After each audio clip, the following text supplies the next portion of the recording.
I grew up in quite a rural area, and access to services is pretty abysmal in Kent. I mean, it's quite a big area, like geographically. So trying to get to a centre, if you're trying to get to a youth club, if you're a young person you don't drive, the bus links aren't great, the rail links aren't great. If you're out in the sticks, forget about it. London, for me, it's the place that people come to kind of feel more accepted, and being the older end of a young person and going out, you see that a lot of people have come from smaller areas to be LGBTQ in London.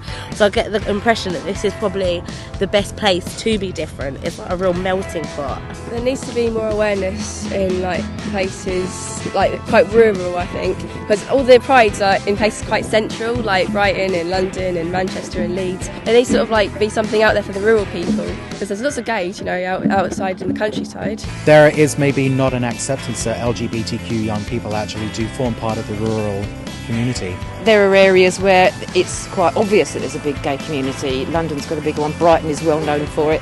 Somebody said that Margate, which is in this area, was now becoming more, and I hope it does, because then there'll be more people in Kent that will have to sort of change their minds, if you want. I think there needs to be some form of kind of outreach work for LGBT that are in these rural locations. There has to be some kind of a change in priorities around funding and also commissioning work so that the needs of LGBTQ young people are actually taken into account in the areas where they live.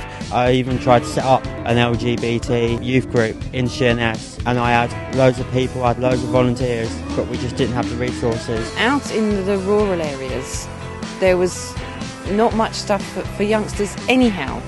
Regardless, they had to travel, or there wasn't anything in the village. It's stuck in its own time. It needs to move forward. At Kent, there's nothing going on with it. It's hitting much. The youngsters that feel that they're different from everybody else, that must be even more isolating. So I don't think there's enough anywhere, but I think it must be so much harder for LGBTQ youngsters if they are in a smaller community. We're not that far from London, but when it comes to LGBT, we're a million miles apart. We need to catch up. We've done it once.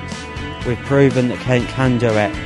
Let's keep it going. I think it's basically opened our eyes up to what we should be doing instead of hiding away from it.